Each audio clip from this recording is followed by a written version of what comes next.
Oumar Wade wona Mansour wona Abou Pam kamɓe fof ɓe ñaari hen clip o tourna ha ɗon ɗo yarata ɗo bandiraɓe Attaque Vision kala ko fetti e vidéo tuggude tan koye inde ha yettoyi walla dewgal ha yettoyi kala ko vidéo mumen ɓe sohli Attaque Vision ne tourna ɗum hay film long métrage haɓe tourna ɗum te ko bandiraɗo pullo jeeya ko wuro ene wiye ko ɓillo ɗo bandiraɓe mbatte Attaque Vision hakkille jagganon ɗum kadi ça fait l'occasion Baba Maal o nelani e oɗo saaha omo waɗi installé studio mo ganduɗa c'est numéro 1 en Afrique bandiraɓe hay goto mon wohiya tan ko ɓen waɗi enregistré jeero bammal mbaɗon enregistré wona muuɗu ngu arte galle meɗen onon fof naalankoɓe kala jiɗɗo waɗa enregistré ko laaɓi j'étais là-bas avant-hier mais ko son mo ganduɗa c'est nickel ko laaɓi ceerɗo ene rewi lawol ko dawa Samba Debale Pedel mboɗo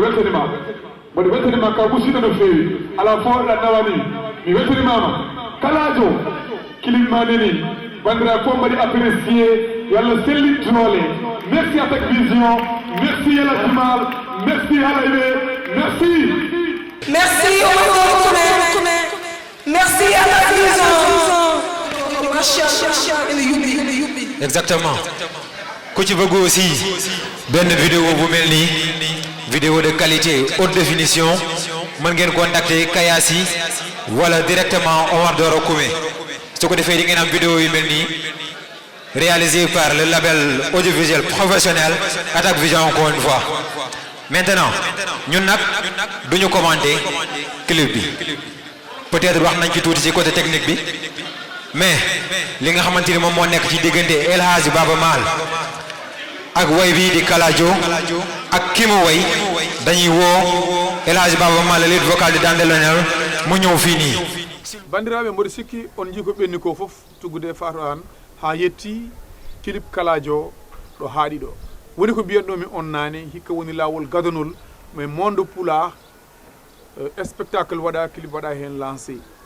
Abdoulaye Elimane Dia e morceau mo Baba Maal yimimo kadi o jii clip o no waytide tir no kewmi wiide on no mbimi on ni tourni ɗum ko Attaque Vision ko sukaɓe ganduɗa tabarakallah machallah kala ko wiyete moyen technique ko femti e audiovisuel so tawi neɗɗo ari ɗon ene wawi ɗum dañde joni en jonata haala en gaccat bandiraɓe caggal nde ɓe jeeɓi clip Kalajo ɓe paami ko woni hen ko gaccen bandiraɓe ɓe daara El Hadji Baba Maal gorko mo Doyre Wuro Diak mo kewɗen wiide l'intellectuel de la musique africaine la locomotive de la musique sénégalaise bandiraɓe keɗo ma gandu tigui rigui e ko haali on jii salo waɗa saaha oɗon jii hen Abou Dioubade Kodda Hawa Samba Doɓale Pendel e bandiraɓe woɓɓe arɓe tawtorede en gaccat e bandiraɓe e daara El Hadji Baba Maal.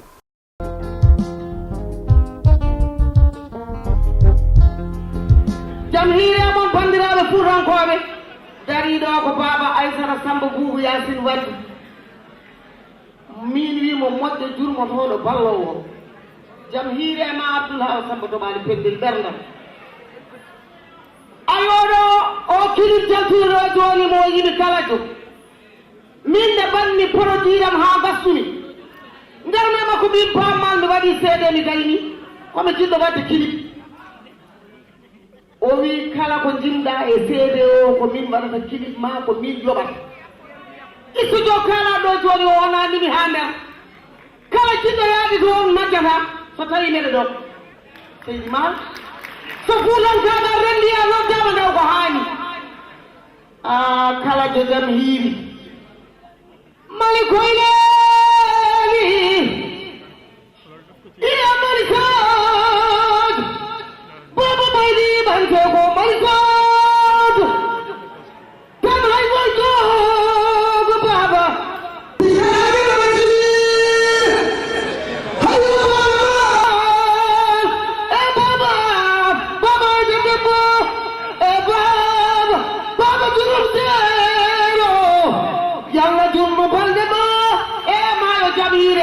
Allah jarama on jarama jungo ma toon saba alda e gacce a wona ha siɗi hono ma en ɓe seydi Maal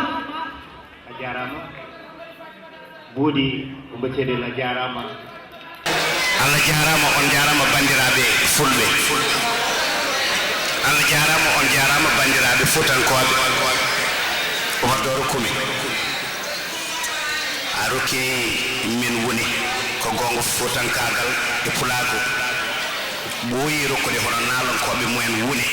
kono hande Omar yo Allah sellin doole soko Allah a rokki min woni emin keewi wiide kala ko min mbaɗi e kala ko min dañi nokku fof ɗum min mbawi yaade e kala ko min mbaɗana toon te Allah ne seedi so Allah waɗanima nema aɗa foti yettude Allah no hannirta ni emin mbiya alhamdulillahi rabbil alamin ala fof komin daña e nder aduna o e teddugal kono noon teddugal ngal ɗo ɓuuri mawnude teddude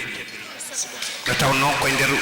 bandiraɓe men sehilaɓe men e nder pulago nder fuutankagal wonko Fatou an haali ɗo mbeɗa yettamo ko banam debbo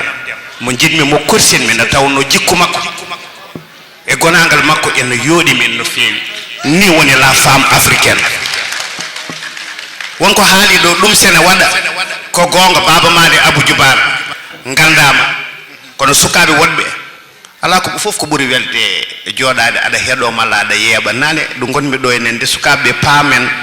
yela en e sukaɓe ne jimata nde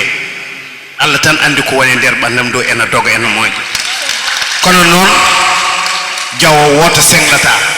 min somi nangi bange ana nangi bange Ablaye Sarr nangi bange kamɓe hono Ablaye Iliman Diayen Fatou Anen hay président Macky Sall goto mabɓe fof nangi bange ma pulago il faut tankagal jaaru yeeso a waɗi weeɓani gonden ko Dakar wona Fouta gonden a noddi bandiraɓe ɓe ngari notade wona seeɗa woɗani ko barke tan woodi ayi ɗum ɗo ko seeɗa barɗo barke eɗen ñaagui Allah no Fatou an wiiri ɗum ni mbo wuuri sa naate 15e édition hay so wona grand théâtre aɗa wawi ɗum waɗ yo won stade Amadou Barry taw ko fuutankoɓe bandiraɓe fof noddeteɓe gara ɓe jooɗo en tout cas min Baba Mal e dande leñol e ndeɗo fedde hesere nde tagɗen wona Baba Mal tagi fedde nde ko enen fof ndendi e miijoji meɗen eɗo tolniɗen ɗo en tagɗen ndeɗo fedde biyeteɗo mouvement nan ka min pelliti hono yaadude ma e kala ko jiɗɗa wadde no taw noon nan ka ko en gadiɗo o ko ndema ken remoɓe an dewɗo hen o ko awo ken awoɓe en dewɗo hen o ko gaynaɓe ken aynaɓe en dewɗo hen o woni ko gonɗa ko ko gonmi ko ko Abou Djouba woni ko ken nalankoɓe e haaliyankoɓe e wittiyankoɓe woni culture kala o kadi ko hen gonɗa ko karallagal noddi radio noddi télévision noddi jayndeji ɗi noddi machine aji noddi wonde fof ɗum noon Allah sago an sa darni ko wayni nan ka doucement wona hoorema mbaɗanɗa wona min mbaɗanɗa ko leñol ngol ɗum noon bandiraɓe enen fof duwonɗen hono Oumar Doro Kumi yo Allah rokkum fandinde ko waɗi ko kanko e baɗono makko ni mi weltima noon no feewi no tawno kala darɗo ko wiyete ko la première ligne gonɗo ɗo en ni hono diɗol gonɗo yeeso o bandiraɓam e sehilaɓam sattidiɓam cooloji ɗi almuɓe ngayi guila min puɗɗi ha joni minen e mabɓe gondi mi haalin ɗum ñanden toto Podor mbimi wonko heewi e nder fuutankagal e nder pulago koto en cikki ene tampina en sen mbasi ɗum tan mbasen hunde e neɗɗagal meɗen ene yooɗi ene weeli yiide hayso woɗɓe ganda ɗum festival blues du fleuve gaccidande ma e rawane mbeɗa won arde ɗon tubakoɓe nde duttimi nde hono photoje ɗe ɓe ɓuuri wawde holludemi ko photoje hono cooloji almuɓe ngayi enregistrement ji ɗe ɓe mbawi hettinade min yomi heeɗo ko kamɓe hawnaki eɗen ɓooyi eɗen keewi yiide ɓe ɗum tagui noɓe potire leñol ngol en ganda ɗum kono goɗɗo so ari tawi en yiyen no gonduɗen e mabɓe maɓe gandu holno ɓe potire no leñol ngol eɓe cinka leñol ngol eɓe jonna leñol ngol kamɓe awluɓe amen e ñeñɓe amen ɗum noon mon jeune frère mon frère mon ami woni miñam woni seyilam Abou Djoubade kala jiiɗo min e ma eɗen jooɗi e première ligne oɗo ene jogo hen weltare Ousmane Gangue ko miñiraɗo woɗɓe nanɗo henne ɓe jakori ga wirtude juuɗe mabɓe ɓe ñaago Allah yo Allah rokkuɓe juutde balɗe gurdam e cellal ko rewde e koyde Baba Maal e Abou Djoubade ko ɗum foti wonde fodde amen ɗum noon mbeɗi sikki ni so ɗaccani Oumar soko Allah ma hunde nde yaaru yeeso ñande noon gumminomi ko to jaanomi ko Ranieru naalmi e nder ladde nde e nder koya garmi gaso dooro hunde noon so Allah waɗi hen barke so neɗɗo wi ena dartina ɗum wawa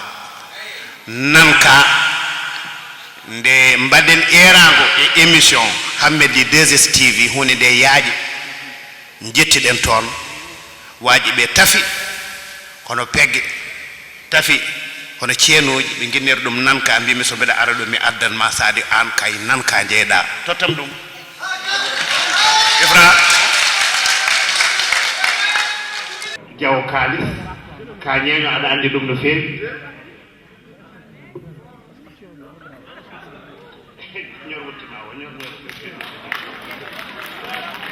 bismillah ko an jeyi oɗo cheen ko cheen nanka mbimi yomi waɗɗum e dande ma walla suwoyngel hakkude ma e baba ma bandiraɓe fuutankoɓe fulɓe on calminama on juurama eɗen gandi fuutankagal so haalama ko jikku hande ala ko wattete ɗo kala ko fonno haalede haalama en gartat tan e ñalawma Oumar Doro Koumé o e ñalawma Ablaye Elimane Dia kalajo mbo kalani hay goto o e o ñalawma ni yurmini ombo weeli teydi kadi wonde premier lancement clip kalajo mbo Alhaji Baba Baydi Mal e dade eñol ko welanma teddugal ko welanma kadi mana e neema ɗum noon seɗen daña ko wayni Oumar Doro comme no Alhaji Baba Mal wiiri ni wona ɗo kono foti waɗede koye stade Demba Diop walla amitié walla stade Amadou Barry taw fuutankagal ngal fof en mbiyani Afrique en mbiyani Europe en mbiyani Amérique en mbiyani Asie kaw yimɓe fof ne gara notade on ñalawma mawninma en beltima min mbima Allah jarama a jarama noddaɓe notiɓe e délégation Ablaye Elimane Dia e bandiraɓe men cohloji almuɓe gayi e bandiraɓe fasalaɓe awluɓe ɓe dariɓe ɗo kamɓe ne ɓe mbaɗi hen ko weɗɗa ɓe mbaɗi hen ko weeli ɓe mbaɗi hen gawlago mabɓe ha timmi wonno kala Baba Mal dari ko gawlago duusi ɗum ɗum noon seɓe jeyama ɗo amen belto ina hokkami kadi softede énergie ɗum noon min mbimon Allah jarama on jarama yen battuni kadi mbo wuuri taweɗen ɓeydi en gustaki merci beaucoup bandiraɓe soko tawi ene wonno ko ɓuuri wiide mi weltima mi wiyatmi so tawi ne wonno ko ɓuuri mi weltima mi wiyat ɗum kono neɗɗo wawi haade tan komi weltima o Elas Mal o Ablaye Elimane o Abou Djoubade Kodda Hawa Samba Doɓale o moni kala yo hi hen inde muɗum mone mabɓe kala gila wona ñalawma hande o jungo mum ene yam mais mi yahani tawa noon par ce que dans la programmation miñam Abou Djoubane nan ɗo en somi nani dande makko ene nawta mi toro e bellude mi yahani hay nokku ɗo jooɗoto mi heɗo no hannirta ni. Voilà, après ces discours ou ces mots de bienvenue jóge ci nga xamante mooy El Hadji Baba Mal wax yu rafet yi mu fi wax yëpp seede yu rafet yi mu fi seede yëpp macha allah xam nañ ni ñun sax même ñi déggul li mu doon wax fii yëg nañ ko ci seen xol ndax wax bu dëggoo kenn du ko dégg dañu koy yëg bu baax a baax El Hadji Baba Mal ñu ngi lay sargal ci kàddu yu rafet yooyu di la remercier waat encore une fois ci sa teewaay ak ànd bi nga ànd ak ki nga xamante ni mooy Omar Doro ci 14e édition du festival Njiten Ndoren 7 heures de musique tradimoderne de Pulaar. Et maintenant nous enchaînons toujours avec les hostilités dañuy ñëw woo ki nga xamante ni mooy le représentant des animateurs Jalis.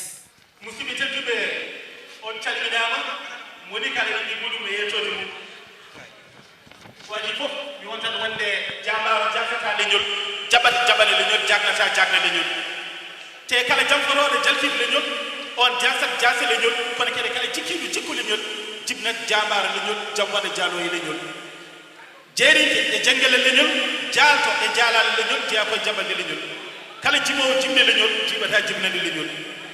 jeynaba jimɗen to leñol jeymako jeeyi leñol jammako jam leñol jamanu men jaɓani leñol kala jarno suuɗi jebini leñol jumata tak jumna leñol o jeetate koye jagge leñol jomam jaɓangol leñol kadi jiyatma jaɓanɓe ma sikkela koyngol leñol heeɗiyankoɓe tedduɓe no mbawɗon woni no mbawɗon wonide laagoye kuuɓal salminama ko jarde musidɗo Oumar Doro Kume gorko mo hunare boyyo wuma haani ngufa galle baali gorko mo juli samba ma en jeeri ma e Allah malama ɓe mbi so tawi julide ƴoogue a heeɓe heɓtide leme lemtide moɗo soji kiɗɗi kitte kesi gartire batte bannat ɗo caɓantare taro jaadata e ƴogoɓe caɓantare ɓe piɗe tato gartide e ƴogoɓe Oumar Doro Allah jarama saabu wona ha siɗi ɓe mbi ha siɗi hersetake o horsintake o horsata ha siɗi heƴoyta heƴñata ha siɗi hersinto hoynata to o wiwiɗi heyɗina ha siɗi haalata heɗo hettiɗo haka hatto horkiɗo hakkille haaji e hoƴƴude he fof heɓƴa haaji e hooƴe e ho fof ha siɗi hirtata hutto heela yolluɗo ha siɗi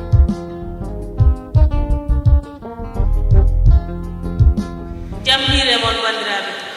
hay somin mbawa haalde hande min kalat saabu hande ko ñalawma ceerno amen ceerno mo wona haaside amen onon fof on majjani émission kanko tottuno amen émission makko 1 heure de temps min e Mariété Gadio amin mbaɗa première partie o min gondi toon hakke hitande o haaɗani ɗon min jooɗi tan ha Oumar Doro Kume wi amen altine jeehe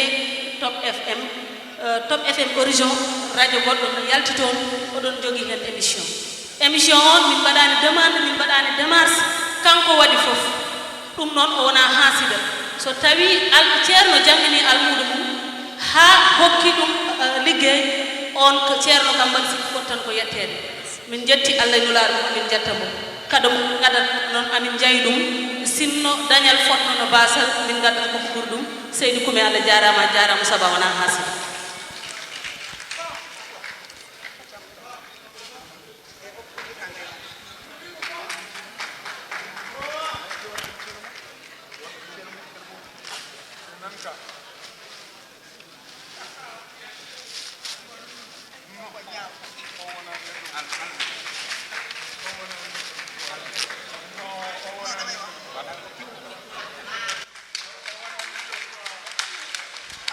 Sur vos applaudissements, s'il vous plaît.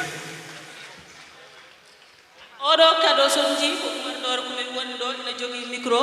min bindi ɗo khalife général kullu animateur ɗum noon beele on mbaɗi d' accord e kanko woni khalife général kullu animateur minen kam min mbaɗi d' accord ɓayde kanko jangguini amen eyyi ngoɗo photo son jeeyi Facebook Oumar Doro Kume ma on taw ko toon min mbaɗi ko tiré kala jaaɗo toon ma taw ɗon ngoɗo photo teg Oumar Doro Kume Allah jarama